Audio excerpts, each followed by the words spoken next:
احنا طبعا الكلام ده ما يأثرش فينا، لكن احنا موجودين ورجاله وبندافع على المواقع بتاعتنا صح، ومفيش اي عرس يقدر يقرب منكم يعني. طبعا فاحنا على راجل واحد وايد واحده وما نسمعش الكلام ده، وعمالين يطلعوا في اشاعات مش عارف مساعدين وزير مش عارف ايه ومش عارف الكلام ده، كل ده كده، كل ده كده.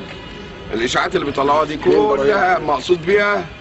انت طبعا راجل هتقول لك مساعد الوزير، طب انا مدير امن، مساعد الوزير لما يروح للمحاكمه هيروح المحاكمه يبقى انا اروح بقى امشي. فكل دي اشاعات وكل ده كلام بيتردد، المقصود منه ان طبعا هو مخطط عشان تبقوا عارفين. المقصود منه كل المراكز والاقسام وتخلى والناس دي تستولى على البلد وتستولى على السلطه، بس الحمد لله ما كملش. طبعا هنا ابطال ما انا عارف.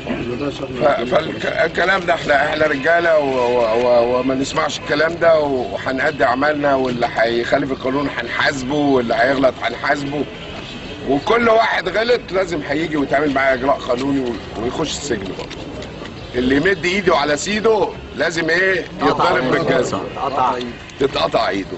واحنا اسيادهم، واحنا الامن، واحنا الامان، واحنا اللي حاميينهم، والناس كلها كانت بتعيط بتقول يا رب تيجوا عشان اللي احنا فيه. شافوا طبعا ايام سواد